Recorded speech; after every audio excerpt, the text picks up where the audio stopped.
اللهم صل على سيدنا محمد وعلى آل سيدنا محمد كما صليت على إبراهيم وعلى آل إبراهيم في العالمين إنك حميد مجيد. أعوذ بالله من الشيطان الرجيم. بسم الله الرحمن الرحيم. قل يا أيها الناس إنما أنا لكم نذير مبين. فالذين آمنوا وعملوا الصالحات لهم مغفرة ورزق كريم. والذين سعوا في آياتنا معاجزين أولئك أصحاب الجحيم. قال المؤلف المفسر رحمه الله تعالى: أدام النفع بعلومه وعلومكم في الدارين آمين. إلى أن قال: يقول تعالى لنبيه محمد صلى الله عليه وسلم حين طلب منه الكفار وقوع العذاب واستعجلوه به: قل يا أيها الناس إنما أنا لكم نذير مبين. أي إنما أرسلني الله إليكم نذيرا لكم بين يدي عذاب شديد، وليس إلي من حسابكم من شيء يملكم إلى الله إن شاء عجل لكم العذاب وإن شاء أخره عنكم وإن شاء تاب على من يتوب إليه وإن شاء أذل من كتب عليه الشقاوة وهو الفعال لما يشاء ويريد ويختار لا معقب لحكمه وهو سريع الحساب. وإنما أنا لكم نذير مبين. ابو فضل رحمۃ اللہ علیہ سورۃ الحج کی ان آیات مبارکہ کی تفسیر میں ارشاد فرماتے ہیں کہ اللہ تبارک و تعالی نے اپنے پیارے نبی حضرت محمد مصطفیٰ صلی اللہ علیہ وسلم کو فرمایا، اور یہ آیات اس وقت نازل ہوئی کہ جب کفار نے مطالبہ کیا کہ یا محمد صلی اللہ علیہ وسلم اگر آپ اللہ کے سچے نبی ہیں تو پھر اتاریں ہم پر عذاب، لے آئیں ہم پر عذاب. پھر دیر کس بات کی ہے؟ تو یاد رکھیں اصل بات یہ ہے کہ وہ یہ باتیں اس لیے کرتے تھے کہ ان کو حضور پاک کی نبوت پہ ایمان نہیں تھا، وہ نبی نہیں مانتے تھے. اگر وہ نبی مانتے تو کبھی ایسی جرت نہ کرتے. اصل میں یہ بھی انکار نبوت کا ایک پہلو ہے کہ یا محمد یا رسول اللہ صلی اللہ علیہ وسلم ہم آپ کو اللہ کا نبی نہیں مانتے، ہم آپ کی دعوت توحید کو قبول نہیں کرتے، ہم بلکہ آپ کو نعوذ باللہ جادوگر کبھی شاعر کہتے ہیں، تو اگر آپ کے خدا میں طاقت ہے تو لے آئیں عذاب ہم پر. تو یعنی کافر بطور اناد، بطور دشمنی، بطور استہزاء یہ باتیں کرتے ہیں. یعنی یہ کفار کی عادت ہے. جیسے اللہ تبارک و تعالیٰ نے قرآن میں ذکر فرمایا کہ شجرۃ الزقوم، کہ جہنم کے اندر جہنم کے وسط میں ایک درخت ہوگا جس کا نام ہوگا شجرۃ الزقوم، اور یہ کافروں کی غذا ہوگی. تو ابو جہل لعنت اللہ علیہ نے کیا کیا کہ جب قرآن کی یہ آیت سنی تو کہنے لگا بھی زقوم تو بڑی اچھی چیز ہوتی ہے، یعنی اگر مکھن اور شہد کو ملا دیا جائے اس کا نام زقوم ہے. تو یہ لغت حبشہ کا ایک لفظ ہے اور حضور ہمیں ڈراتے ہیں. تو اس نے نعوذ باللہ ایک اناد بنا لیا کہ جب اس کے گھر میں صبح مہمان آتے تو اپنی جاریہ اپنی باندھی جو تھی اس کو کہتا کہ زک کے بینی لے آؤ زقوم ہمیں کھلاؤ، تو وہ مکھن اور شہد لے آؤ. تو مانا یہ تھا کہ اناد تھا. اسی طرح جب اللہ نے فرمایا علیہا 19 کہ اللہ پاک نے جہنم پر اور 19 فرشتے بطور دروغہ رکھے ہیں، تو ایک کافروں کا ایک پہلوان تھا، تو بڑا زور والا آدمی تھا، بڑا طاقت والا آدمی تھا. کلدہ اسید ابن کلدہ اور کلدت ابن عصیق اس کا نام تھا. اور وہ اتنا زور والا تھا کہ ایک چمڑا بچھاتا تھا، اس چمڑے پہ کھڑا ہو جاتا اور کہتا کہ 10 آدمی جو ہے نا تم میرے پاؤں کے نیچے سے چمڑے کو کھینچو. تو 10 آدمی زور لگا کے اس چمڑے کو کھینچتے، یا تو چمڑا ٹوٹ جاتا لیکن وہ نہیں ہلتا۔ تو جب قرآن کی یہ آیت نازل ہوئی تو قریش مکہ کو اکٹھا کر کے کہنے لگا بھی بات سنو، وہاں کل ہوں گے 19 فرشتے، 10 کو تو میں اکیلا کافی ہوں، باقی 9 کو تم سب پکڑ لینا، تو وہ ہمارا کیا بگاڑ سکیں؟ تو لہذا یہ باتیں بطور عناد تھیں، بطور استہزاء تھیں کہ اللہ کے نبی سے مطالبہ کرتے تھے کہ اللہم ان کان ھذا ھو الحق من عندک فامطر علینا حجارۃ من السماء او ائتنا بعذاب علیم، کہ اگر یہ اللہ تیرا دین ہے، حق ہے، سچ ہے، نبی پکا سچا نبی ہے، تو ہم طرح پتھروں کی بارش برسا دیں، اجل لنا جتنا، ہم پر جلدی حساب کا عذاب کا ایک ٹکڑا نازل کر دیں اور آسمان کا ایک ٹکڑا ہم پہ گرا دیں۔ تو یہ چیزیں ساری بطور استہزاء کی، لیکن اصل بات یاد رکھیں کہ ایک ہے فیصلہ عامہ۔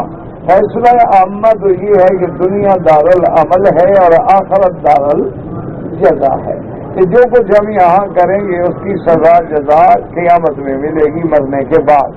باقی دنیا میں چاہے اللہ کبھی کافروں کو پکڑ لیتے ہیں، نمونہ دکھلا دیتے ہیں، اور کبھی اللہ چاہے تو کافروں کو عذاب نہیں دیتے ہیں، مزے سے کھاتے پیتے کافر آرام سے مر جاتے ہیں۔ تو یہ اللہ کا ایک نظام ہے، یہ سنت اللہ ہے۔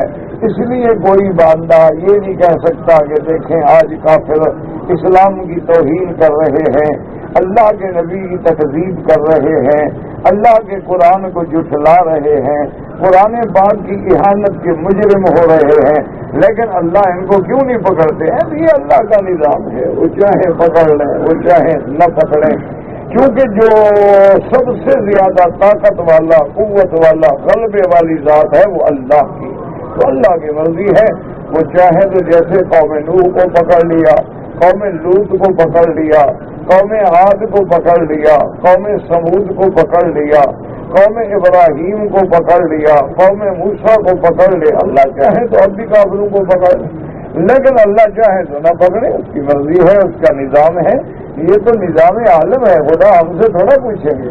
تو لیکن مومن کا کام یہ ہے کہ وہ اللہ کے احکام پہ پابند رہے، وہ اللہ کے دین کو دین حق سمجھتا رہے، اور یہی اس کا امتحان ہے، یہی اس کا اختبار ہے کہ جب وہ ابتلا و امتحان کی کچھالیوں میں ڈالا جائے تو وہ سچا ثابت ہو، وہ اللہ کے دین پہ پکا ثابت ہو جائے۔ باقی معاملات جو ہیں وہ تو قیامت میں ہوں گے، اللہ چاہے تو دنیا میں پکڑ لیں، اللہ چاہے تو نہ پکڑیں، اصل عذاب۔ اس لیے مفسر فرماتا ہے کہ جب انہوں نے حضور پاک صلی اللہ علیہ وسلم نے کافروں نے جب ان وقوع عذاب کا مطالبہ کیا اور کہا کہ جلدی عذاب لے آئیں، اسی کو قرآن کہتا ہے دوسری جگہ أَفَبِعَذَابِنَا يَسْتَعْجِلُونَ وَإِذَا نَزَلَ بِسَاحَتِهِمْ فَسَاءَ صَبَاحُ الْمُنذَرِينَ۔ اللہ نے فرمایا اچھا میرا عذاب مانگنے میں جلدی کرتے ہو، اور بدبختو جب عذاب اترے گا تو پھر تمہارا برا حال ہوگا، پھر تم بچ نہیں سکو گے۔ اللہ کے عذاب کو دعوت نہ دو، اللہ کے عذاب کو چیلنج نہ کرو، وہ تو جب چاہے مٹا دیں، وہ جب چاہے دشمنوں کو فنا کر دیں، اور اللہ نے نمونے دکھلا دیے ہیں، چاہے تو ہوا بھیج کے اڑا دیں، چاہے تو پانی بھیج کے غرق کر دیں، اور چاہے تو پتھر برسا کے ختم فرما دیں، چاہے تو ابابیلوں کے ذریعے خدائی ایٹم گرا دیں، اور اگر وہ چاہیں تو ایک مچھر کو بھیج کے نمرود کو ہلاک کر ڈالے، تو اس کا نظام ہے، وہ جب چاہے جیسا چاہے۔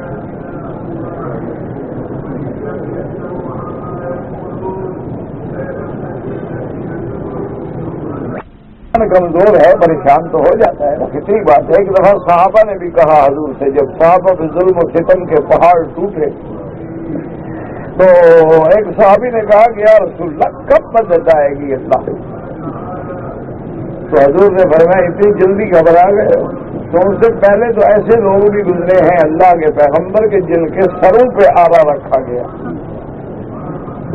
اور ان کو آرا رکھے جیسے لکڑی چیرتے ہیں، بندوں کو چیرا گیا۔ انا للہ و انا الیہ راجعون۔ اور آج کیا نہیں ہو رہا میرا بھائی، آج کون سا ظلم و ستم کا پہاڑ ہے؟ اور آج کون سی ظلم و ستم کی آزمائش ہے جو مسلمانوں پہ نہیں گزری اور نہیں گزاری جا رہی، کیونکہ اس وقت تہذیب مغرب اور مشرق کا ٹکراؤ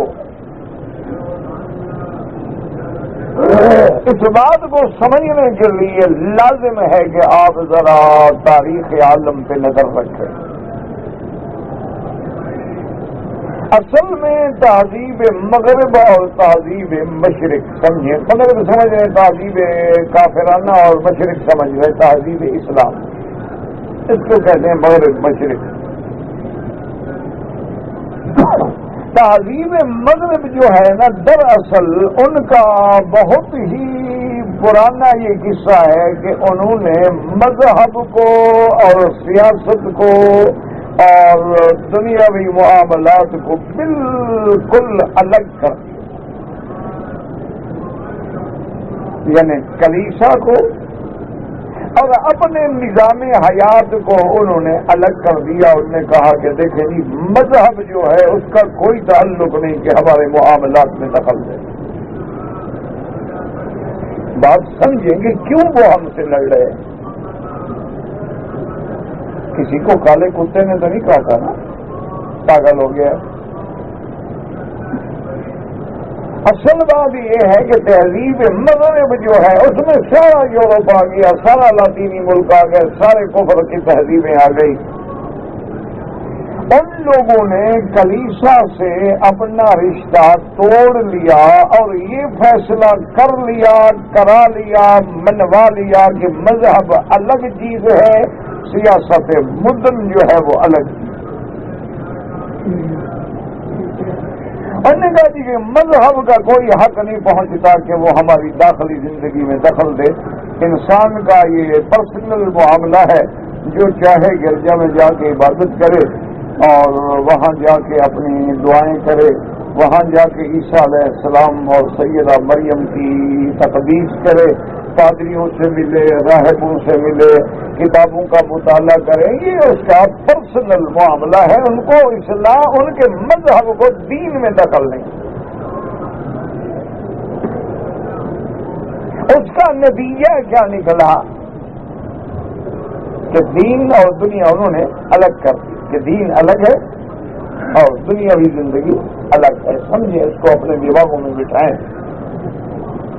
اس کی وجہ یہ ہوتی ہے نا کہ بہت سارے ہمارے لوگ جو ہیں وہ ان باتوں کو سمجھتے نہیں ہیں اور پھر جو مرضی آئے کہتے رہتے ہیں تقریروں میں، اور لوگ ہنستے ہیں۔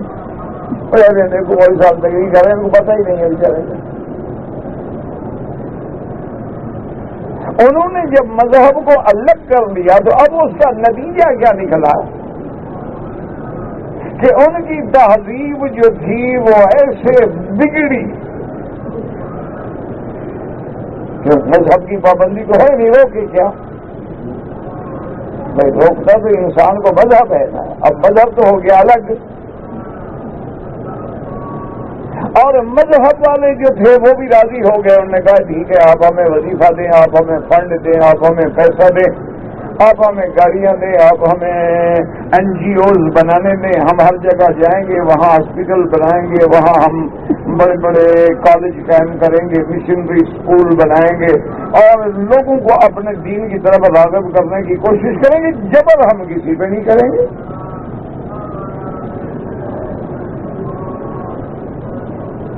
ہم تو انسانیت کی خدمت کے نام پہ کام کریں گے۔ اگر کوئی ہم سے متاثر ہو کے ہمارے ساتھ ہو جاتا ہے تو ٹھیک ہے۔ اب مذہب سے آزادگی کا نتیجہ یہ نکلا کہ اس میں بے حیائی آئی، عریانی آئی، فحاشی آئی، اور اس مقام پہ تہذیب مغرب جا پہنچی کہ مرد کی مرد سے شادی قانون بنا دیا گیا۔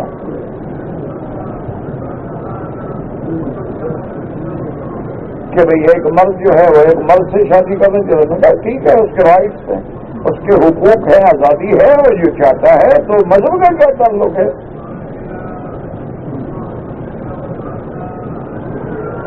اچھا، اسی طرح عورت کی عورت سے شادی قانون بن گیا۔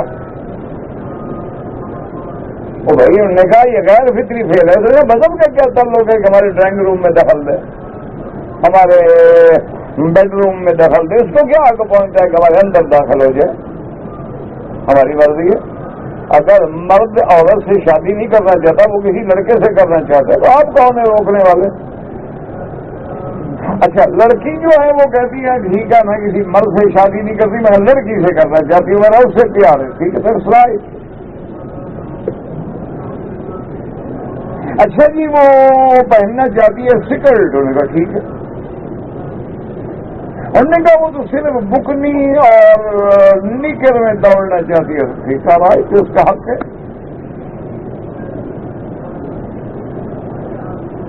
یہ اصل میں ان کی تباہی کا باعث بنا، جس کو انہوں نے آزادی کا نام دیا ہے۔ صرف پچھلے سال کی انگلینڈ کی رپورٹ ہے کہ 1 ملین لڑکی جو ہے حاملہ بالزنا، ملین 10 لاکھ، اور ان کی عمر کیا تھی 9 سے 12 سال۔ اچھا یہ بھی قانون بن گیا کہ اگر کسی لڑکی کو حمل ٹھہر جاتا ہے تو انہوں نے کہا کہ یہ تو مظلوم ہے، اس کی مدد کریں، اس کی عزت کریں، اس کو اسپتال میں داخل کریں، اس کی جان کا تحفظ کریں۔ کیوں؟ تو اس نے تو اپنے نفس کی راحت کے لیے ایک آدمی سے یعنی کچھ دن گزارے تھے، ایسا ہو گیا، ٹھیک ہے ہو گیا تو اس کا سپورٹ کریں، اس کو مدد کریں اس کی۔ اچھا یہ تو آپ دیکھیں گے جب آپ یورپ میں جائیں گے کہ وہ ایک دن نہیں، سال ہر سال سے ایک عورت مرد باقاعدہ ایسے رہتے ہیں جیسے میاں بیوی رہتی ہو، ایک مکان میں رہتے ہیں، اکٹھا کھانا پینا اٹھنا بیٹھنا، حقوق زوجیت کا ادا کرنا، لیکن نکاح کوئی نہیں۔ ان سے پوچھو کہ بھی یہ تمہارا شوہر ہے؟ نو نو ہی از مائی فرینڈ، دوست ہے۔ اچھا ابھی دوست اتنا ہوتا، ٹھیک ہے ہم ایک دوسرے کو آزما رہے ہیں نا، اگر ایک دوسرے کے ساتھ طبیعت انڈرسٹینڈنگ ہو گئی، مفاہمت ہو گئی تو ہم شادی کر لیں گے، نہیں ہو گئی تو ٹھیک ہے اس کا الگ راستہ میرا الگ راستہ۔ یہ تہذیب ان کے گلے میں پڑ گئی۔ اب وہ یہی تہذیب جو ہے بزور بجبر بقوت جو ہے وہ مسلمانوں پہ نافذ کرنا چاہتے ہیں۔ حالانکہ ان سے ہم بات کرتے ہیں بابا تم تو جمہوریت کی چیمپئن ہو، تمہارے پاس تو ہر چیز کی آزادی ہے، تو اگر ایک لڑکی کو وہ دوپٹہ نہ پہننے کی آزادی ہے تو جو پہننا چاہتی ہے ان کو پہننے کی بھی تو اجازت دو۔ تمہاری لڑکی اگر سکلڈ میں پھرنا چاہتی ہے آزادی ہے، لیکن ہماری لڑکی جو ہے وہ باقاعدہ شلوار قمیص میں باہر نکلتی ہے، اس کو بھی آزادی دو، اس کا بھی تو حق ہے نا، اس کا بھی تو رائٹ ہے نا۔ وہ کہتے ہیں نہیں یہ حق ہم اس لیے نہیں دے سکتے کہ اس سے ایک نئی تہذیب جنم لے گی۔ ان کو پتا ہے نا کہ لوگ آخر حیا ہے، بے حیائی ہے۔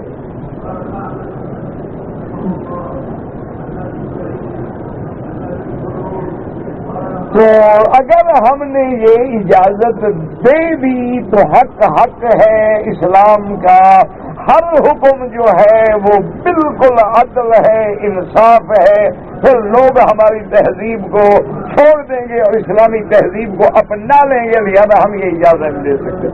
اچھا جی تم ہمارے ملک ہونے کا جی آپ کے ملک میں ہم آپ کی مدد تب کر سکتے ہیں، آپ لوگوں کو آزادی بھی دیتے، آزادی دیں نا،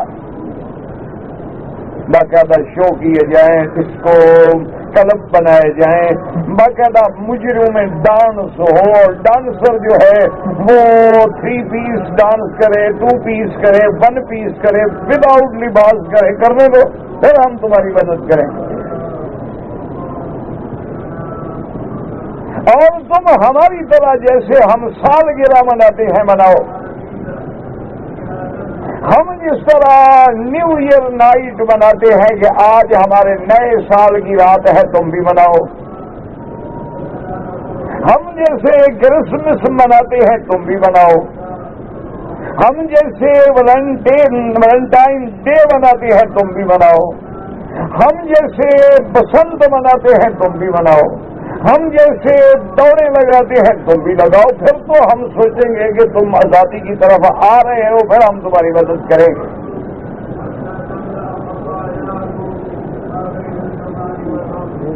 اور لوگوں کے دماغ میں یہ بٹھاتے ہیں کہ دیکھو جی طواف میں بھی تو عورت مرد کٹھے ہیں، حج میں بھی عورت مرد کٹھے ہیں، تو بابا اگر کٹھے دوڑتے ہیں تو کیا حج ہے؟ خدا کے لیے طواف میں نکل پہن کے ہماری بیٹیاں طواف کرتی ہیں، حج کرنے کے لیے جب آتی ہیں تو نکلیں پہنتی ہیں۔ کچھ سوچیں، مذہب کو انہوں نے ہمارے اندر سے کھرچنا ہے، نکالنا ہے، کیوں؟ مذہب کا زندگی سے تعلق نہیں، جیسے ان کے ہاں تعلق نہیں ہمارے ہاں بھی کہتے ہیں، لیکن اسلام یہ کہتا ہے کہ ہر چیز میں ہمارا دین مقدم ہے، اور دنیا جو ہے ہماری دین کے تابع ہے، نہ کہ دین دنیا کے تابع ہے۔ اسلام ہمیں یہ سکھلاتا ہے کہ بابا دیکھو بات سنو، ایک ہے دین، ایک ہے دنیا، جہاں اللہ کا حکم آ گیا بس ہوگا۔ ہر بندہ چاہتا ہے کہ آزادی ہو، لڑکی ہو، مجھے تعیش کا موقع ملے، لیکن اسلام کہتا ہے کہ زنا زنا ہے، اور زنا کی حد ہے، 100 کوڑا ہے، رجم ہے، حد قذف ہے، تو اب زنا حرام ہے۔ ہاں اس کے لیے اللہ نے حلال کا راستہ کھلا رکھا ہے کہ تم دولت مند ہو، صاحب صحت ہو، عافیت ہو، عقل انصاف کی طاقت رکھتے ہو، تو ایک بیوی کے بجائے 2 رکھ لو، 3 رکھ لو، 4 رکھ لو۔ یہ تو نہیں نا کہ حرام سے روکے لیکن حلال راستہ نہ دیتا ہو، حلال راستہ موجود ہے۔ اسلام کہتا ہے سود حرام ہے، لیکن تجارت تو حرام نہیں نا۔ یہ نہیں کہ اللہ نے ہمارے لیے راستہ بند کر دیا ہو، اللہ نے اگر سود حرام کر دیا ہے کہ بھئی سود استحصالی نظام ہے، امیر امیر در ہو جائے گا، غریب غریب در ہو جائے گا، اسلام یہ ظلم برداشت نہیں کر سکتا۔ وہ ہمیں کہتا ہے کہ لا تاکلوا اموالکم بینکم بالباطل الا ان تکون تجارتا عن تراض منکم، بھئی تجارت کرو، اور تجارت میں بھی ہمیں راستے بتا دیے ہیں کہ نظام مرابحہ بھی ہے اور نظام مضاربہ بھی ہے، اور اسی طریقے سے آپس کے اندر اس طرح کے عمل بھی ہے، اسی طرح ایک آدمی کا سرمایہ ہے، ایک کا عمل ہے، سارے اسلام نے ہمیں طریقے بتا دیے ہیں بھی حرام سے بچو، حلال پہ چلو۔ اچھا اب اگر کسی کو دوڑنے کا شوق ہے، اسلام نے اس کی بھی اجازت دی ہے، اسلام نے اجازت دی ہے، لیکن کیسے کہ میاں بیوی دوڑو، یہ نہیں کہ بیوی میری ہو دوڑے تیرے ساتھ، یہ منع ہے، بات کو سمجھو، ورنہ میاں بیوی ہو جاؤ کسی سمندر کے کنارے جہاں بندے جلدی کوئی نہیں ہے، ٹھیک ہے جاؤ دوڑو۔ حضور پاک بھی عائشہ کے ساتھ نہیں دوڑے، رحمت دو عالم صلی اللہ علیہ وسلم نے اپنی بیوی کے ساتھ باقاعدہ دوڑ لگائی۔ اچھا اور حضور صلی اللہ علیہ وسلم جیت گئے دوڑ میں، بی بی عائشہ ہار گئی۔ اچھا اب بی بی عائشہ کہتی ہے کہ پھر ایک وقت آیا، میں نے کہا حضور آج میرا مقابلہ کریں گے؟ حضور نے کہا ہاں آپ بھی کریں گے، تو حضور میرے ساتھ دوڑے، پھر میں جیت گئی، تو حضور نے کہا دل کا بھی دل کا، بھئی اب برابر ہو گئے، ایک دفعہ میں جیت گیا، ایک دفعہ تم جیت گئے۔ اب چونکہ حضور کا بدن مبارک بھاری ہو گیا تھا، حضور نہیں دوڑ سکے۔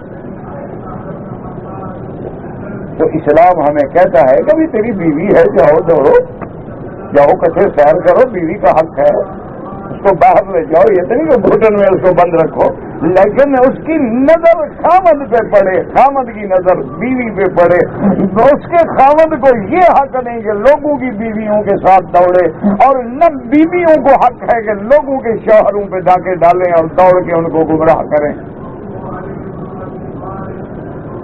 اچھا اسلام حق دیتا ہے کہ عورت میک اپ کرے، سنگار کرے، بلکہ حدیث میں یہ لفظ ہیں کہ جو عورت میک اپ کر کے، سنگار کر کے، غسل کر کے، تیار ہو کے اپنے خامند کے انتظار میں بیٹھی ہے کہ میرا خامند آئے، اذا رأتہ سوت ہو کے مجھ پہ نظر پڑے تو میرا خامند خوش ہو جائے، حضور نے فرمایا اس عورت کو ہم اس کا ثواب دیں گے جو مجاہد مسلمانوں کی بارڈر پہ رات کو گھوڑا باندھ کے مسلمانوں کی حفاظت کر رہا، اللہ فرماتے اس کو اس مجاہد کے برابر ثواب دو۔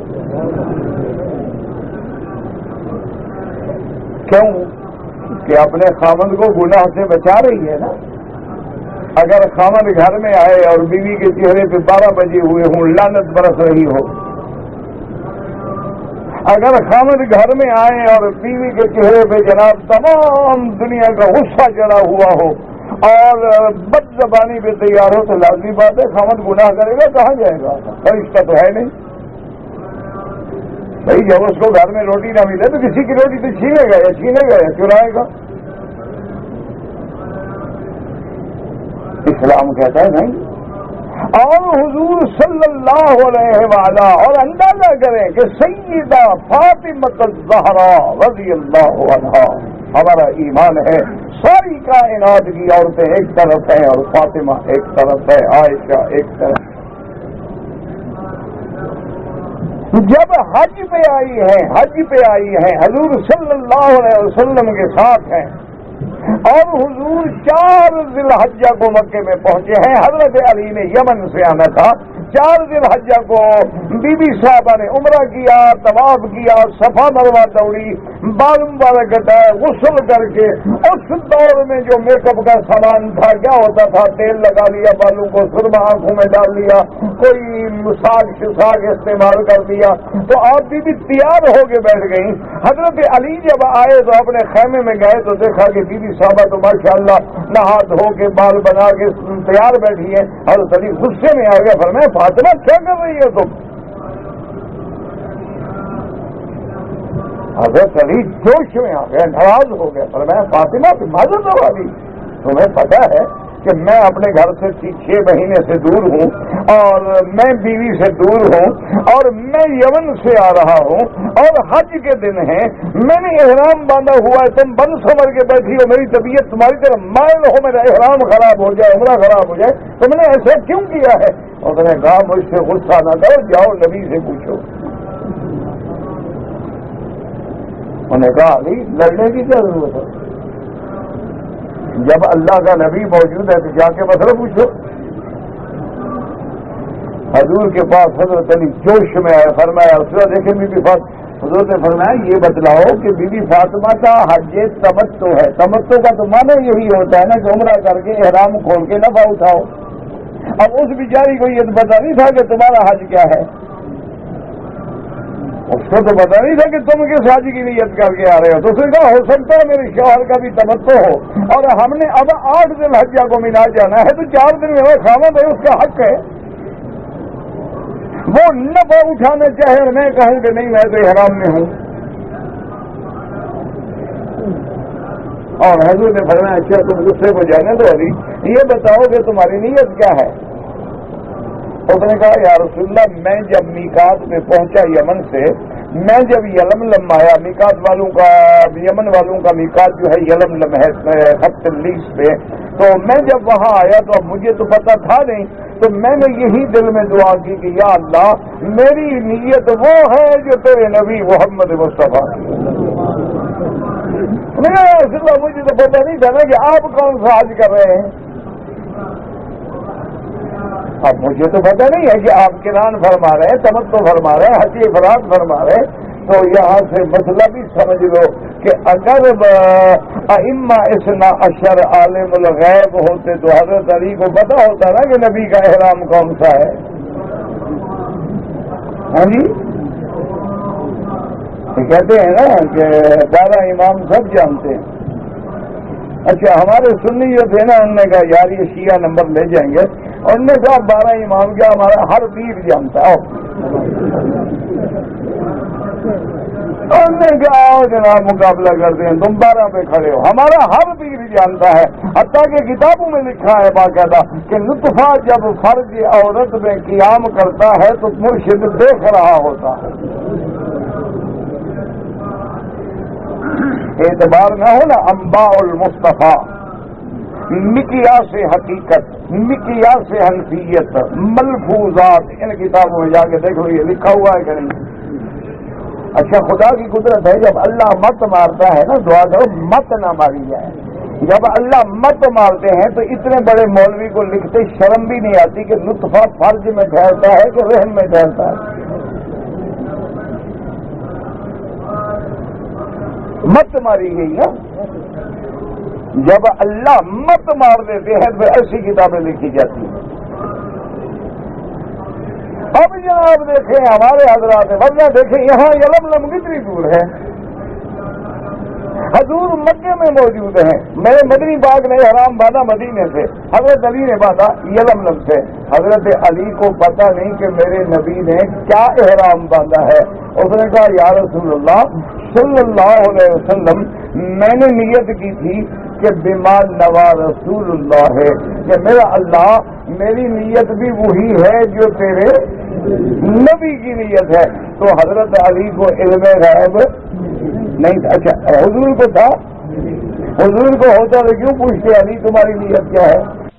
ڈرامہ کر رہے تھے، پتہ تو تھا دونوں کو لیکن لوگوں کو دکھلا رہے تھے. انا للہ و انا الیہ راجعون. حضور پوچھ رہے ہیں کہ بما لانا وہی تھا یا علی تم نے کیا نیت کی ہے. مانا حضور کو بھی علم نہیں تھا تو مسئلہ سمجھ آ گیا. قل لا یعلم من فی السماوات والارض الغیب الا اللہ. میرا محبوب کہہ دو کہ آسمانوں اور زمینوں میں علم غیب جاننے والا کوئی نہیں مگر اللہ. اور اللہ نے آگے بھی فرما دیا وما یشعرون ایان یبعثون. اور جن قبروں پہ کھڑے ہو کے مرادیں مانگ رہے ہو ان کو تو اپنا بھی پتہ نہیں کہ ہم قبروں سے کب کھڑے ہوں گے. جب ان کو اپنا پتہ نہیں تو تیری مرادوں کا کیسے پتہ چلے گا. تو حضور نے فرمایا کہ علی رضی اللہ عنہ میں نے تو نیت قران کی ہے کیونکہ انا سائق الہدی، میں تو قربانی کے جانور لایا ہوں ساتھ. اگر میرے پاس جانور نہ ہوتے تو میں بھی تمتع کر لیتا، لیکن میرے ساتھ جانور ہے قربانی کے، نیت میری قران کی ہو گئی ہے. آپ بتلائیں. انہوں نے کہا حضور میرے ساتھ بھی جانور قربانی کے موجود ہیں اور صرف میرے اپنے نہیں بلکہ میں تو آپ کے لیے بھی خرید کر کے لایا ہوں کہ شاید حضور کو بھی ضرورت ہو قربانی کے جانوروں کی. تو حضور نے فرمایا کہ ہاں علی اس کا مطلب ہے پھر تمہارا بھی قران ہے جیسے میرا قران ہے تمہارا حج بھی. اس لیے امام ابو حنیفہ رحمۃ اللہ علیہ فرماتے ہیں کہ حج قران افضل ہے اور امام احمد ابن حنبل فرماتے ہیں حج تمتع افضل ہے. اب دیکھیں دونوں امام ہیں اور دونوں کی نظر قرآن پہ ہے، سنت پہ ہے. کس لیے فرمایا کہ تمتع افضل ہے کہ حضور نے صحابہ کو فرمایا کہ جن لوگوں کے ساتھ حج کی بکری ساتھ نہیں ہے، قربانی کا جانور ساتھ نہیں ہے، طواف کر کے صفا مروہ دوڑ کے بال کٹا کے احرام کھول دے اور پھر 8 ذی الحجہ کو حج کا احرام باندھے. صحابہ نے کہا یا رسول اللہ باقی تو 4 دن رہ گئے ہیں، ان 4 دنوں کے لیے ہم احرام کیوں کھولیں. آپ نے فرمایا مجھے خبر ہوتی کہ تم لوگ ایسا خیال کرو گے تو میں بھی تمتع کا احرام باندھ گیا تھا. اگر اللہ نے چاہا تو آئندہ میں بھی تمتع کروں گا. اس لیے امام احمد بن حنبل نے فرمایا حضور کی تمنا تھی. حضور فرماتے مجھے علم ہوتا تو میں بھی تمتع کرتا، لہذا تمتع افضل ہے. امام ابو حنیفہ فرماتے ہیں ایک تمنا ہے ایک فعل رسول ہے. یہاں تو حضور تمنا کا اظہار کر رہے ہیں لیکن یہ بتلائیں کہ خود کون سا حج کیا ہے. تو اب ایمان سے کہیں دونوں حدیث کے تابع ہیں یا مسئلہ گھر سے بنا رہے ہیں؟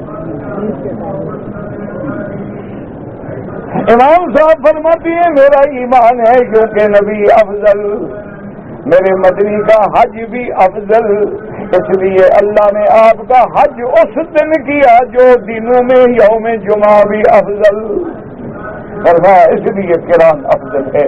اور یہ نہیں کہ نعوذ باللہ تمتع کوئی کم ہے، لیکن حضور نے جو کیا وہ فرماتے ہیں بہت زیادہ افضل ہے۔ اگر اللہ چاہتے حضور کو پہلے خبر دے دیتے کہ یا رسول اللہ صحابہ کے لیے اشکال پیدا ہوگا، حضور جانور بھی نہ لاتے، قران کی نیت بھی نہ کرتے۔ تو اس لیے مسئلے کو خدا کے لیے سمجھا کریں۔ اچھا اب آپ دیکھیں کہ بی بی ام سلمہ رضی اللہ تعالیٰ عنہ فرماتی ہیں کہ جب حضور عرفات سے مزدلفہ واپس تشریف لے آئے، آپ نے فرمایا کہ جو بیویاں ہیں میرے ساتھ یا جن صحابہ کے ساتھ بیویاں ہیں، بچے ہیں، بیمار ہیں، مریض ہیں، رخص رسول اللہ صلی اللہ علیہ وسلم النساء والصبیان والضعفاء، حضور نے فرمایا جن کے ساتھ فیملی ہے، بچے ہیں، بیمار ہیں، مریض ہیں، ان کو اجازت ہے مزدلفہ میں آدھی رات تک رہ جائیں، مغرب عشاء کی نماز پڑھ لیں، ساری رات نہ گزارے، وہ رات میں مینا چلے جائیں تاکہ مینا میں جا کے صبح کی نماز پڑھ کے کنکری مار کے قربانی کر کے اپنا جلدی سے فارغ ہو جائیں۔ جب یہ اجازت دے دی تو کچھ نوجوان لڑکے بھی حضور کی خدمت میں آ گئے، انہوں نے کہا یا رسول اللہ ہم تو نوجوان ہیں لیکن ہم مکے والوں کی بکریاں چراتے ہیں، اگر ہم نے رات یہاں گزار دی اور صبح کی نماز کے بعد نکلے تو پھر مینا پہنچنا، وہاں کنکری مارنا، قربانی کرنا، بال کٹانے میں وقت لگے گا تو جانور تو بیچارے بغیر پانی گھاس کے بھوکے مر جائیں گے۔ حضور نے فرمایا اچھا بکریاں چرانے والوں کو بھی اجازت، تم بھی جا سکتے ہو۔ رخص اللہ، اور کیسا پیارا فیصلہ کر دیا کہ آج بکریوں والے نہ ہوں لیکن ڈاکٹر ہے اس کی ڈیوٹی ہے تو جیسے اس کو اجازت ہے اس کو بھی اجازت ہے۔ کوئی ملازم ہے کسی کی ڈیوٹی ہے رات کو کیا کرے، شب آئے تو نمازیں پڑھے اور تو کر اللہ چل پڑے۔ اب بی بی فرماتی ہے ام سلمہ رضی اللہ تعالیٰ عنہ ہم رات میں مینا آ گئے، صبح کی نماز ہم نے مینا میں پڑھی، اول وقت میں ہم نے رمی جمرات کی، اپنی قربانیاں ذبح کرانے کے بعد ہم نے جلدی سے احرام کھولا اور بی بی فرماتی ہیں کہ ہم نے سب تیاری کر کے جلدی مکے آ گئے تاکہ طواف زیارت کر کے ہم تیار رہیں کہ شاید حضور اپنی بیوی کو بلا لیں تو بیوی تیار ہو۔ اسلام تو اتنا حق دیتا ہے، یہ کہاں کہتا ہے کہ بھی دوڑو نہیں، میک اپ نہ کرو، سنگار نہ کرو، زیور نہ پہنو، مہندی نہ لگاؤ، سرخی نہ لگاؤ، یہ کہاں کہتا ہے؟ لیکن تیری سرخی تیرے شوہر کے لیے ہو، تیرا زیور تیرے شوہر کے لیے ہو، تیرا میک اپ سنگار لباس تیرے شوہر کے لیے ہو، لوگوں کو دکھانے کے لیے نہ ہو۔ بس اسلام اس کی پابندی لگاتا ہے، ورنہ اسلام میں جتنی آزادی ہے اور کسی مذہب میں آزادی نہیں ہے۔ اس لیے ہمیشہ سمجھیں کہ یہ تہذیب مشرق و مغرب کا ٹکراؤ ہے اور وہ ہم سے بھی یہی چاہتے ہیں کہ ہمارا دماغ بھی یہ بن جائے کہ بھائی نماز ہے، روزہ ہے، مذہب ہے، یہ پرسنل معاملہ ہے، کوئی کرتا ہے اچھی بات ہے، نہیں کرتا ہے ہم اس کو جبر نہیں کریں گے۔ یہ بنیادی غلطی ہے جس میں ہم ٹھوکر کھائے۔ آج اخبار میں پڑھ رہا تھا کہ ایک بی بی کو بڑا غصہ آیا ہوا تھا، کہنے لگی میں جہاز میں بیٹھی تھی تو میرے ساتھ کی سیٹ خالی تھی تو میں نے دیکھا کہ دور کھڑے ہوئے ایک آدمی بڑا چیخ رہا ہے، اس کی داڑھی بھی تھی اور پگڑی بھی تھی اور وہ ان کے حملے سے جہاز والوں سے کہ میں عورت کے ساتھ نہیں بیٹھ سکتا۔ کہتی ہے دیکھ کے میں حیران ہو گئی، میں شرمندہ ہو گئی کہ ابھی تک بھی لوگ وہ پرانی تہذیب میں رہتے ہیں، ایک عورت کے ساتھ بیٹھنے سے ڈر رہا ہے۔ کیا اسلام اجازت دیتا ہے کہ دوسرے کی بیوی کے ساتھ بیٹھوں؟ یعنی وہ اگر بیچارہ اسلام کے ہو جی اگر ساتھ بیٹھ جاتے تو کیا ہو جاتا ہے۔ تو ایک دفعہ میں کینیڈا میں تھا تو ایک لڑکی نے ہاتھ ملانے کی کوشش کی، میں نے ہاتھ نہیں دیا، تو میں کہا اچھا السلام علیکم، اور نظر نیچے گئے اور نے کہا کہ دیکھیں میرے ہاتھ جو ہیں صاف ہیں، نیٹ کلین ہے، کوئی گندگی نہیں لگی ہوئی، اور ہاتھ کو اگر ہاتھ لگ جائے گا تو کیا ہو جائے گا؟ میں نے کہا بی بی اگر ارتھ اور 2 تارے مل جائیں تو کیا ہو جائے گا؟ بجلی کی 2 تاروں کو ملا دو تو شارٹ سرکٹ تو اسی سے ہوتا ہے، تم کیوں شارٹ سرکٹ کرنا چاہتی ہو؟ تمہارا کیا خیال ہے کہ مولوی مردہ ہوتے ہیں؟ پھر وہ بیچاری بڑی شرمندہ ہوئی، کہہ رہے ٹھیک ہے اوکے تھینکس، تو آپ کا شکریہ، آپ نے مجھے اچھی بات ہے۔ خدا کے بندے، اسلام نے جو منع کیا حکمت ہے۔ اسلام کہتے ہیں نظر نہ ملاؤ تم ہاتھ ملانا چاہتی ہو۔ مولانا ہزاری صاحب تھے نا ہمارے، اللہ ان کی قبر پہ کروڑوں رحمتیں فرمائے، بڑے مرد مجاہد بھی تھے اور طبیعت میں حصے مزاح بھی تھی، اللہ ان کی قبر پہ کروڑوں رحمتیں فرمائے۔ تو وہ بھی ممبر پارلیمنٹ بھی تھے، MNA بھی تھے۔ تو ایک دفعہ ایک اتفاق سے ایک بیوی تھی، میں نام نہیں لیتا اس کا، وہ عورت تھی اور وہ MNA بھی تھی، منسٹر بھی تھی، اور تھی بڑی آزاد خیال، میرے خیال میں اب وہ بھی بڑھ گئی شاید، خیال ہے اللہ عالم، پتہ نہیں زندہ بھی ہو۔ اس نے مولوی صاحب کو خراب کرنے کے لیے، چونکہ یہ انتظار میں ہوتی ہیں ہمیں موقع ملے ہم مولویوں کو خراب کریں، تو وہ تو ویسے بھی آزاد خیال تھی اور بڑی منہ پھٹ تھی، تو آئی نے جناب جب اسمبلی میں تو اس نے یہ کیا کہ آج مولانا ہزاری کو خراب کریں، تو اس لائن میں جو MNA بیٹھے ہوئے تھے نا، اس نے سب سے آگے ملنا شروع کیا، السلام علیکم، کیا حال ہے، اور ہمارے لوگ تو انتظار میں ہوتے ہیں نا کہ وزیر سے ہاتھ ملا لیں تو گویا ماشاءاللہ پہلے آسمان پہ تو پہنچ گئے۔ تو وہ جناب اچھا اس نے بہانہ بنایا نا کہ اگر سیدھا مولوی صاحب کے پاس جاؤں تو پھر تو بات ہو جائے گی نا کہ تاک کر آئی ہے نا، بےزتی کرنا چاہتی ہے، لیکن جب لائن میں سب کو ملوں گے تو مولوی غریب کیا کرے گا؟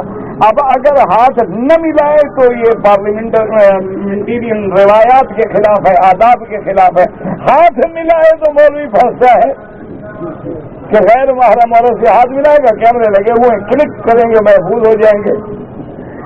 تو وہ جناب جب سب سے ملا کے آئی تو مولانا السلام علیکم، حضرت کھڑے ہو بی گلے ملو، میری حالم میں کہکا مار کے ہنسنا ضروری ہے، فرمایا گناہ کرنا ہے تو اچھا اقرار گناہ ہے، نہیں گناہ بل لذت کرنے پہ تیار نہیں، وہ ہاتھ ملنا ہے سینے سے گلے لگا، اتنی ذلیل ہوئی کہ پھر زندگی میں کسی مولوی کو نہیں چھیڑا ہو، جب تک زندہ رہی بادب ہو گئے۔ نہیں ملنا ہے تو ملو نا اچھی طرح، ہر جناب وزیر صاحب کیسے سینہ ملا ہے، عقل آ گئی، پھر نہیں چھیڑا کبھی زندگی میں، اسے مولوی صاحب کو تو خیر کیا چھیڑنا تھا، باقی بولنے کو بھی دے کے دور چلی جاتی تھی، یہ تو بڑے خطرناک لوگ ہیں، ان کی بھی منہ میں زبان ہوتی ہے، لیکن آج ہمارا علاج کر دیا گیا ہے ماشاءاللہ، دولت، عزت، اقتدار، حلوہ، پیسہ، اس سے ایسا یہ حلوہ جو ہے نا یہ بڑا بدبخت چیز ہے، اس کا پلسٹر ہو جائے نا پانی نہیں گزرتا اندر، ہوا بھی نہیں گزرتی، یہ جب منہ پر پلسٹر ہو جائے نا مولوی کو پھر حق نہیں نکلتا، حق اسی وقت تک نکلتا ہے جب تک آدمی بھوکھا ہو۔ اس لیے جناب فرماتے ہیں کہ اللہ تبارک و تعالیٰ کے پیغمبر کو جب انہوں نے تنگ کیا، اللہ نے فرمایا کہہ دے قل یا ایھا الناس انما انا لکم نذیر مبین، مجھے اللہ نے بھیجا ہے تمہیں ڈرانے کے لیے، عذاب میرے ہاتھ میں نہیں، عذاب بھی میرے ہاتھ میں نہیں، یہ سارا معاملہ اللہ کے ہاتھ میں ہے، اللہ چاہے اجل لکم العذاب وان شاء اخرہ عنکم، اللہ چاہے تو جلدی عذاب دیں، اللہ چاہے تو عذاب مؤخر کر دیں، اور اللہ چاہے تو تمہیں توبہ کی توفیق دے کے توبہ قبول کر کے بالکل عذاب ڈال دیں، اور اللہ چاہے تو اس کو گمراہ کر دیں جس کے مقدر میں شقاوت و بدبختی ہے، وَهُوَ الْفَعَالُ لِمَا يَشَاءُ وَيُرِيدُ وَيَخْتَارُ، اسی کی ذات ہے جو چاہے جب چاہے جیسا چاہے کر دے، لا معقب لحکمہ وَهُوَ سریع الحساب، اللہ کے حکم کو کوئی ٹالنے والا نہیں اور وہ سب سے زیادہ جلدی پکڑنے والے ہیں۔ واللہ عالم۔ مانچسٹر کی مسجد کے خطیب مفتی صاحب سلیم صاحب کے والد کا انتقال ہو گیا. انا للہ و انا الیہ راجعون. اللہم اغفر وارحمہ وتجاوز عنہ. میرے حقیقی چچا بھی فوت ہو گئے. اللہم اغفر وارحمہ وتجاوز عنہ. اللہم اغفر لنا ولوالدینا ولوالد والدینا ولمشائخنا ولاساتذتنا ولمن حق علینا ولمن اوصانا واستوصانا ولجميع المسلمین والمسلمات والمؤمنین والمؤمنات الاحیاء منهم والاموات. کہتے جی کہ مدینہ شریف کی کوئی چیز ہم کہیں کہ مہنگی ہے، کوئی بات نہیں، یہ تو معاملات ہیں، اس کا دین سے کیا تعلق ہے. آپ کہتے ہیں مثلا یہاں سونا مہنگا ہے، ٹھیک ہے، کوئی بات نہیں. حیض والی عورت جو ہے حرم کے اندر نہیں آ سکتی، حرم کے باہر صحن میں بیٹھ کے کعبہ دیکھے تو کوئی حرج نہیں. کہتے جی کہ حرم شریف میں اگر لنگی پہن کے کوئی آدمی آئے تو خلاف ادب ہے. حضور نے ساری زندگی لنگی پہنی ہے تو خلاف ادب کا کیا مانا؟ یہ اختلاف ہے کہ کیا حضور نے شلوار پہنی ہے یا نہیں پہنی. اس میں اتفاق ہے کہ حضور نے شلوار خریدی ہے، اس میں تو اتفاق ہے.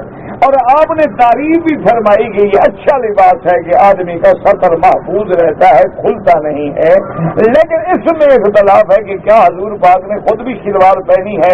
بعض علماء کہتے ہیں پہنی ہے، بعض نے فرمایا لی تو ہے لیکن پہننے کا موقع نہیں ملا، اس سے وفات ہو گئی. تو حضور نے تو ساری زندگی نیچے چادر باندھی ہے، اوپر قمیص پہنا ہے، تو کیا بنا کہ لنگی پہن کے آنا خلاف ادب ہے.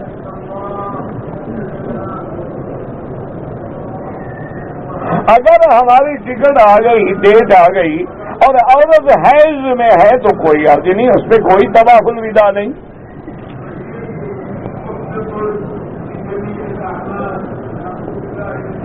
ایک آدمی نے اپنی چاچی کا دودھ پیا ہے، چاچی کے لڑکا کا بیٹی ہے، اس کے لڑکے سے نکاح. ایک اصولی بات یاد رکھو، جس کا دودھ پیا ہے وہ کیا بن گئی؟ ماں بن گئی.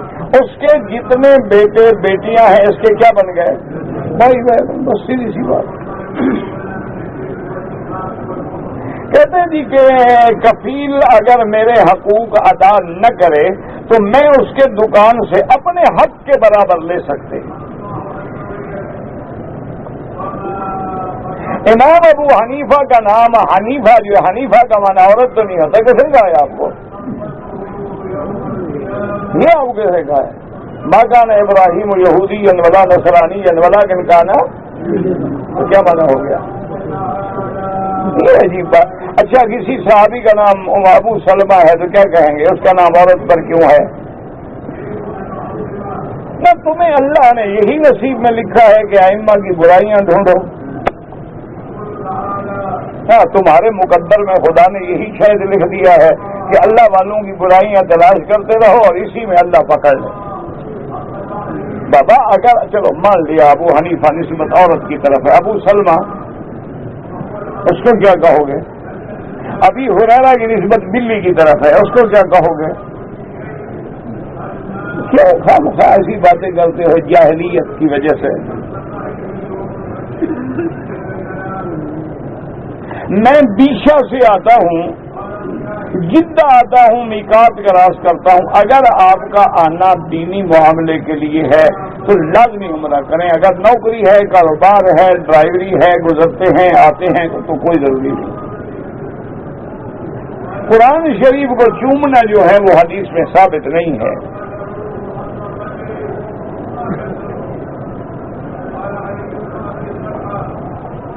ایک شادی شدہ لڑکی 6 مہینے کے اندر فوت ہو گیا، اس کے زیور کا حقدار کون ہے؟ اس کے وارث. جو وارث موجود ہیں شرعن علماء سے فتویٰ دے کے ان کو دو. نماز جنازہ وضو کے بغیر بالکل نہ پڑھیں. انڈیا میں نماز ظہر 3 بجے پڑھتے ہیں، وہ آخر وقت میں پڑھتے ہیں یا اول وقت میں پڑھتے ہیں، دونوں ٹھیک ہے، کوئی مسئلہ نہیں، کوئی گناہ نہیں. اگر زکوٰۃ کی رقم سے میرا رشتہ دار ہے، مقروض ہے، اس کا قرضہ اتار سکتے ہیں، آپ اس کو رقم دے دیں، وہ جانے قرضہ جانے. جب تک مالک نہیں بناؤ گے زکوٰۃ ادا نہیں ہوگی. تصویریں بنانا حرام ہے، ہاں بغیر ضرورت حرام ہے. کیمرے والے موبائل کسی چیز سے بھی بناؤ، ضرورت والی تو جائز ہے، بغیر ضرورت حرام ہے.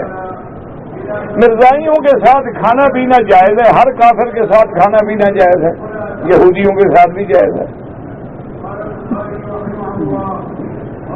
لیکن کھانے پینے سے دوستی کا خدشہ ہو تو پھر بچو. لین دین کر سکتے ہیں، بالکل کر سکتے ہیں.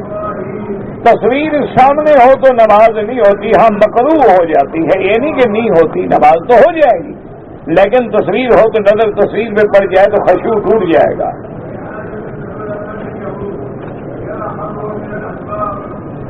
اگر کوئی آدمی مدینہ منورہ سے احرام باندھ کے عمرہ کرے گا، ہاں بالکل بڑا عمرہ ہوگا، میقات ہے مدینہ پر.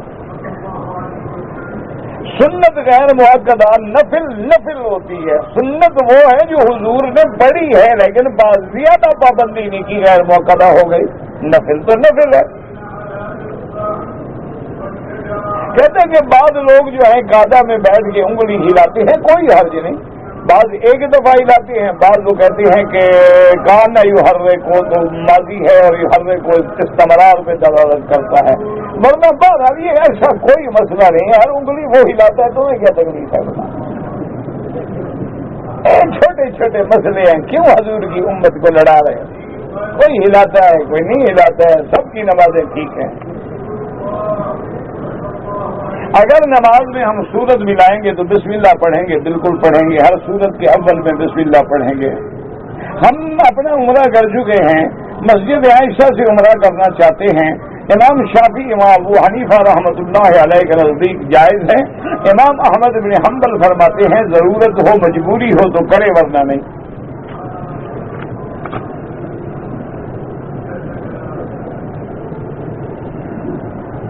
جہاد کے لیے والدین کی اجازت ضروری ہے، بالکل ضروری ہے. رکاوٹ کو کہتے ہیں حتیم. رجب کے کنڈے وغیرہ سب بدعت ہے. اگر کسی میرا بھائی کھانا کافروں کے ساتھ بھی جائز ہے، ان کی دعوت میں جانا بھی جائز ہے، لیکن اگر یقین ہو کہ حرام کھلائیں گے تو پھر نہ کھائیں. میں نے عمرے کے سارے ارکان ادا کیے، بال نہیں کٹوائے.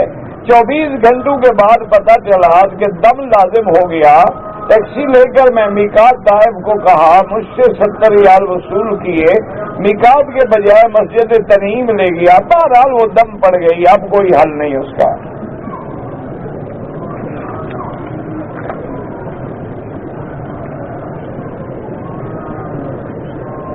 میں نے حج کیا ہے، لیکن میں نے جب نیت کی تھی تو تمتع کی تھی. یہاں آنے کے بعد میں نے احرام نہیں کھولا، حج کر دیا، حج ہو گیا الحمدللہ.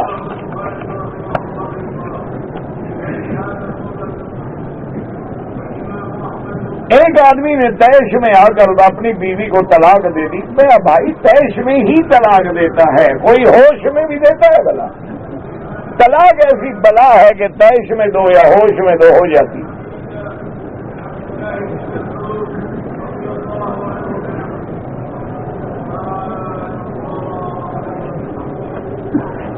کہتے ہیں کہ انڈیا میں رواج ہے کہ کوئی مر جائے تو دل اور گردے وغیرہ نکال لیتے ہیں.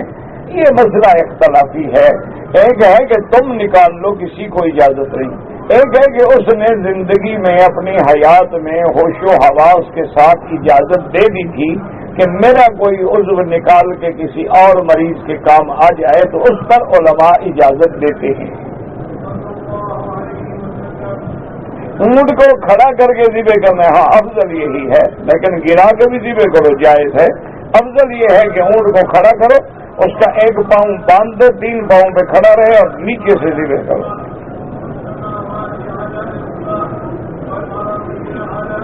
اگر ہم رمضان کے مہینے میں زکوٰۃ کے ساتھ فطرانے کی رقم ملا کے دے دیں کوئی بات نہیں، رشتہ داروں کو دیں وہ زیادہ بہتر ہے. فطرانے میں کون سی جنس دیں جو اس وقت ضرورت ہو، جو لوگوں کا قوت البلد ہو. یہ بتا دیا ہے میں نے کہ مسجد عائشہ سے عمرے کا. باقی دلائل جو ہے وہ اس کے لیے ضرورت ہوتی ہے ٹائم کی.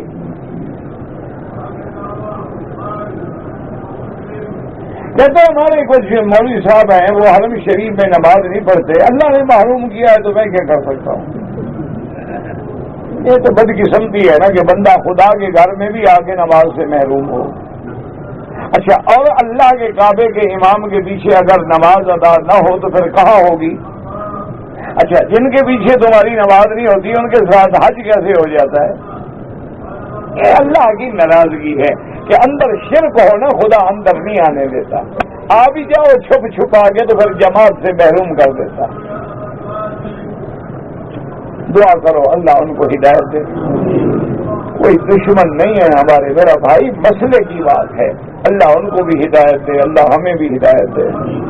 عصر کے بعد طواف کریں، حنفی ہے تو مغرب کے بعد نفل پڑھیں، باقی حضرات کے نزدیک جائز ہے۔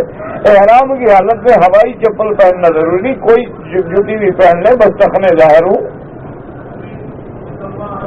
جہاں حضور کا دفن مبارک ہے تو اس کو افضل کہنا، لا شک افضل تو ہے، لیکن کیا وہ کعبے سے افضل ہے؟ یہ تو ایک ابن رجب حنبلی کا قول ہے، وہ فتویٰ نہیں ہے اس پہ۔ مسجد نبوی میں ثواب ایک کا 1000 بھی ہے اور ایک روایت میں 50,000 بھی ہے، لیکن صحیح حدیث 1000 والی ہے۔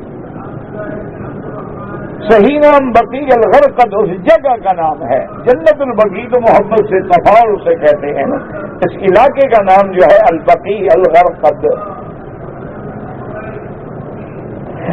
یہ کہنا کہ جب سرکار کا حکم ہوگا مدینے والے کا تو مدینے اسی کا نام تو شرک ہے، حکم اللہ کا ہوگا نبی کا تھوڑا ہوگا۔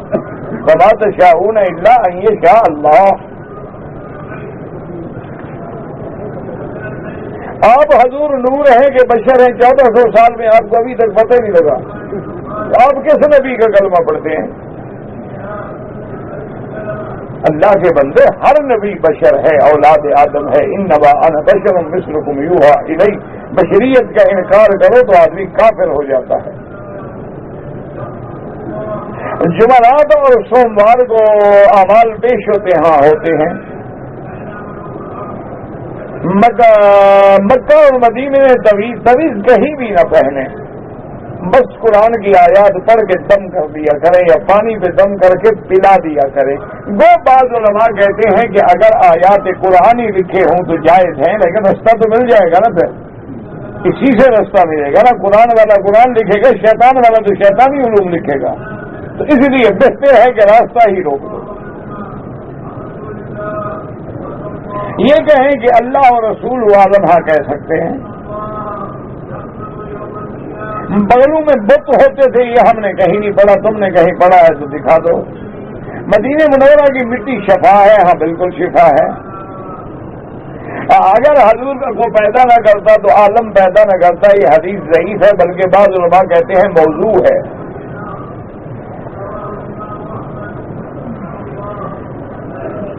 حضرت آدم و حوا کی توبہ کیسے قبول ہوئی؟ قرآن میں لکھا ہوا تلقى آدم من ربه بکلمات، اللہ فرماتے ہیں ہم نے آدم کو کلمات سکھائے۔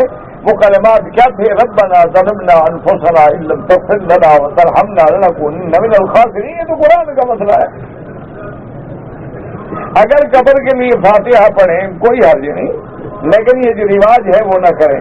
صدقے میں دعا نہ کریں، سیدھی اللہ سے دعا کریں۔ کافر کو کافر کہنا منع ہے، کافر کو کافر کہنا منع نہیں۔ ایک ہے اظہار بتانے کے لیے، ایک ہے نفرت دلانے کے لیے، وہ منع ہے۔ ورنہ قل یا ایھا الکافرون، قرآن نے نہیں کہا لا اعبد ما تعبدون ولا انتم عابدون ما اعبد۔ مسجد نبوی میں 40 نمازیں پوری کرنا فضیلت ہے، ضروری نہیں۔ معراج کی رات حضور نے اللہ کو دیکھا تھا، ہاں دیکھا تھا۔ اگر ایک آدمی کی پہلے نمازیں چھوٹ گئی ہے، سب سے پہلے توبہ کرو سچے دل سے، اللہ توبہ سے گناہ معاف کر دیتے ہیں۔ پھر اللہ جتنا ہمت سے پڑھتے رہو، نفلوں کے بجائے وہ قضا نماز پڑھتے رہو تاکہ جتنا زندگی میں ادا ہو جائے، اچھی بات ہے۔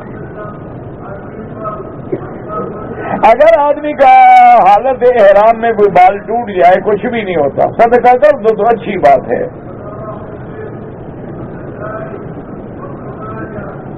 میں نے کعبے کا طواف کیا ہے احرام باندھ کے، صفا مروہ کے بغیر بال کٹوا دیے، دم پڑ گئی۔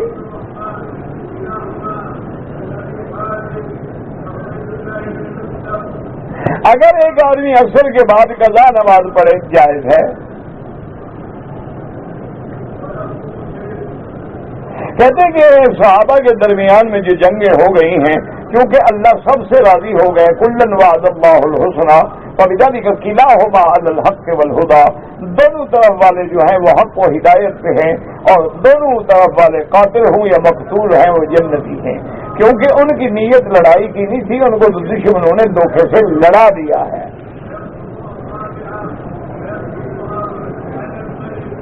اگر امام سے اب دوسری رکعت پڑھا رہے ہیں تو نمازی کیسے مل جائے جیسے ملتا ہے اور کیسے ملے؟ 50 طواف کرنے والے کے لیے جنت واجب ہو جاتی ہے. کوئی ایسی بات میں نے نہیں پڑھی حدیث مبارک میں.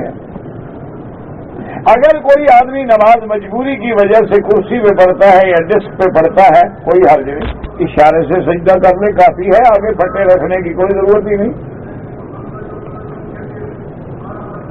اگر نماز میں تشہد سورۃ فاتحہ کی جگہ تشہد پڑھنے نماز نہیں ہوگی, مفرد ہے, امام کے پیچھے تو ضرورت نہیں, امام خود پڑھ رہا ہے. ظہر کی نماز ہے یا عصر کی نماز ہے, حنفی مسلک میں جب ظہر ہو یا عصر ہو فجر ہو امام کے پیچھے مقتدی نہ پڑھے. امام احمد ابن حنبل فرماتے ہیں کہ فجر کی نماز ہے, مغرب ہے, عشاء ہے, جب امام زور سے قرآن پڑھتا ہے تو مقتدی نہ پڑھے. البتہ ظہر عصر میں چونکہ مقتدی امام کی قرات نہیں سنتا ہے تو پڑھ سکتا ہے. تو کوئی نہیں بسم اللہ الذی لا یضر مع اسمہ, یہ نہیں کہ تم پڑھ کے بھی کھانا شروع کر دو. وہ خالد کی زبان تھی, تمہاری زبان خالد کی تھوڑی ہے. نہ ایمان ہے, نہ یقین ہے, نہ زبان ہے. کسی آدمی نے کسی کی عورت کی بے عزتی کی تو کیا اس کی بیوی سے بے عزتی اس کا شوہر کرے؟ بالکل نہیں. نعوذ باللہ. مانا یہ ہے کہ پہلے تم مظلوم تھے اب ظالم بن جاؤ گے. استغفار کرو اللہ تبارک و تعالیٰ سے اور اس کو خدا خود سزا دیں گے. شارع مانا شریعت والا, حکیم مانا حکمت والا.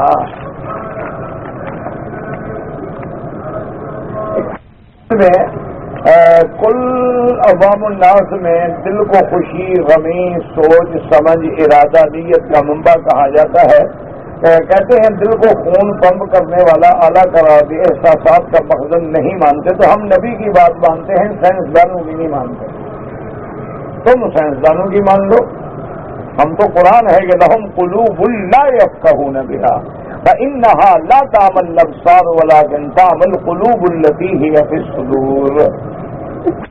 کی سیاہی دل کا جیسے سگریٹ پیتے اثر ہوتا ہے, اگر برائی کا اثر انگلیوں پہ ہوتا ہے تو دل پہ